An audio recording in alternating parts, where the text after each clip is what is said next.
Fala, gurizadinha, tudo certo com vocês? Não é comum eu fazer vídeo aqui pós-jogo, a minha ideia é sempre, depois das rodadas do Campeonato Espanhol, fazer uma live que farei nesta segunda-feira, mas devido à importância da partida, achei relevante vir aqui fazer um vídeo pós-jogo sobre a primeira derrota do Real Madrid na temporada e sobre o derby aqui da capital espanhola, essa vitória 3-1 do Atlético de Madrid para cima do Real Madrid. Antes de mais nada, pedir para quem quiser e puder se inscrever aqui no canal, ativar o sininho, porque vocês serão avisados dos vídeos novos que eu posto por aqui. Para quem gostar do vídeo, deixem o like de vocês e aqui nos comentários estou, na verdade, né, aguardando os comentários de vocês. Pouco a pouco eu vou respondendo todo mundo, tá? Vocês escrevem muito rápido e eu não consigo responder todo mundo, mas eu vou indo. Uma hora chega, fiquem tranquilos. Bom, vamos falar sobre esse derby aqui da capital espanhola, o primeiro dessa temporada 2023-2024, sexta rodada do Campeonato Espanhol e a primeira derrota do Real Madrid na temporada.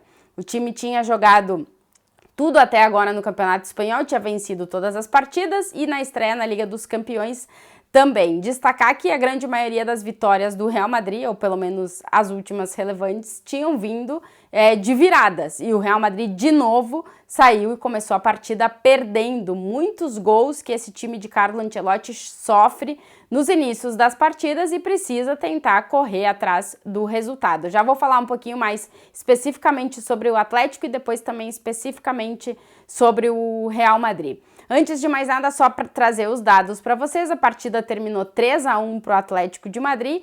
Os gols do Atlético, 2 do Álvaro Morata e 1 do Antoine Griezmann. Ressaltar também que o Real Madrid, dos 6 gols que sofreu no Campeonato Espanhol, 3 jogadores, ex-jogadores do Real Madrid que marcaram gols. O Álvaro Morata 2 vezes, o Arribas e o Borja Mayoral com o Getafe. Então a lei do ex está vindo com tudo com o Real Madrid nesse Campeonato Espanhol. Como eu dizia, 2 gols do Morata, 1 do Antoine Griezmann e no lado do Real Madrid o gol foi marcado pelo Toni Kroos. Como tem derby, tem polêmica e a polêmica dessa vez ficou por conta do gol anulado do Real Madrid no final do primeiro tempo, quando o Atlético vencia por 2-1, Camavinga fez o gol e o árbitro acabou anulando pelo impedimento do Rüdiger na jogada. O Rüdiger não influencia, não toca na bola, mas pela avaliação do árbitro influencia na jogada, então o gol foi anulado, evidentemente que é o lance polêmico da partida. Todo o clássico, todo o derby a gente tem um lance polêmico e esse é o lance polêmico que o árbitro avaliou como impedimento do Rüdiger e que ele teria interferido diretamente na jogada. O primeiro gol do Morata sai logo no comecinho da partida, antes dos 15 minutos. 4 dos 6 gols do Real Madrid nesse campeonato espanhol saíram antes dos 15 minutos do primeiro tempo. Logo no começo da partida, como eu disse, que faz com que o Real Madrid tenha que buscar o resultado. Depois, ainda no primeiro tempo, o Griezmann marcou e logo no início do segundo tempo, o Morata fez o seu segundo gol, o terceiro do Atlético de Madrid na partida. O desenho do jogo, antes de eu entrar mais especificamente em cada um dos times, ele foi totalmente o que o Simeone quis fazer. O Atlético de Madrid conseguiu controlar os tempos da partida, ou seja, em momentos recuava, virava um time bem defensivo para jogar no contra-ataque e em momentos tentava ser um pouco mais protagonista, mas acabava deixando a bola para o Real Madrid porque estava vendo que os contra-ataques estavam funcionando, né?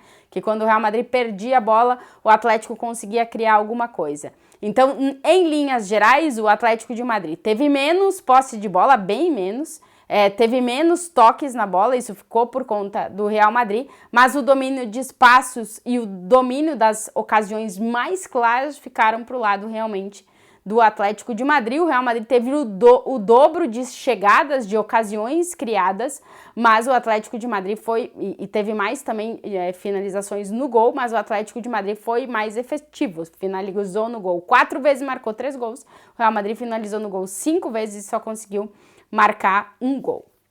Do lado do Atlético de Madrid, destacar, claro, o Álvaro Morata, marcou 2 vezes, fez um grande jogo também, é muito ativo na parte ofensiva, buscando os espaços quando o Atlético estava com a bola e gerando esses espaços quando o Atlético contra-atacava, que foi uma estratégia que funcionou do time de Simeone. Mas para mim também Samu Lino, o brasileiro que para mim assumiu de vez a ala esquerda do Atlético de Madrid depois da saída do Carrasco. Ele deu assistência para o primeiro gol do Álvaro Morata e participou diretamente no segundo gol que foi marcado pelo Antoine Griezmann. Muito bom jogo do Samu Lino, que conseguiu explorar todas as carências defensivas que o Real Madrid estava mostrando pelo lado direito. Lucas Vázquez jogou essa partida, o Carvajal ainda se recupera de lesão, e o Samu Lino, pelo menos no início do jogo, conseguiu fazer de forma brilhante essas investidas e conseguiu ganhar na velocidade do lado direito do Real Madrid. Do lado do Real Madrid, mais carências, mais problemas do que soluções nessa partida. Inclusive, para mim, o jogo deixa bem evidente as carências desse time, que são a concentração defensiva e a atenção defensiva, porque realmente os gols do Atlético de Madrid foram todos de cabeça. E em muitos casos, como no terceiro gol do Álvaro Morata, ele estava sozinho entre os 2 zagueiros na área, não tinha ninguém marcando especificamente o atacante centroavante do time rival que estava dentro da área. Jogo muito ruim do Alaba e do Rüdiger, não estavam concentrados e defensivamente, em geral, não foi uma boa partida do Real Madrid. O time melhorava quando conseguia ficar com a bola e poder tentar criar a partir do meio de campo, mas quando sofria contra-ataques, realmente o Ancelotti vai ter que rever isso. Então, carência defensiva e também carência ofensiva, porque o Real Madrid teve um gol marcado, mas foi um gol marcado por um meio-campista, um chute do Toni Kroos de fora da área. O Ancelotti, para mim, errou em vários pontos nesse jogo e um deles foi na escalação inicial. Ele começou o jogo só com o Rodrigo, com 5 atacantes na partida, com uma estrutura meio que aquela árvore de Natal que ele fazia lá atrás, esse 4-3-2-1 na construção do esquema. O Ancelotti até falou depois do jogo que ele não mudou o esquema, mas para mim sim ele mudou, porque a gente viu os jogadores mais perdidos, sem saber muito bem o que fazer dentro dessa estrutura de início da partida. Não pode, na minha visão, num derby, trocar o sistema de jogo, que já é um sistema que esse time está se adaptando a jogar de uma forma diferente, sem o 9, desde o início da temporada. Aí chega um derby com um time do outro lado, que a gente sabe basicamente o que faz, que tá tentando também fazer coisas diferentes, mas que tem uma estrutura muito sólida, e tu vai lá e muda de novo o esquema. Depois, durante o jogo, o Ancelotti fez as 5 substituições, ele foi alterando. No final da partida, o Real Madrid tava jogando até no 4-3-3, porque daí tava o Rodrigo aberto pela esquerda, o Brahim aberto pela direita e o Rossello como uma referência na frente. Então, foi mudando muito o esquema do Real Madrid durante o jogo, e a gente viu que os jogadores, numa hora tinham que fazer uma coisa, na outra hora tinham que fazer outra coisa. Então, realmente, para mim, o Ancelotti não foi bem. Assim como eu reconheço que em outros momentos eu acho que ele acerta, nesse derby, para mim, o Ancelotti foi mal desde o início, na ideia do que ele pensou para o jogo, e a estratégia do Simeone funcionou muito mais. Como eu disse, o Real Madrid ficou com a bola, mas não conseguiu encontrar espaços para fazer algo com a bola. E aí vem outro ponto desse Real Madrid. Quando enfrenta times que se fecham muito, tem muita dificuldade. O Ancelotti falou depois na entrevista coletiva que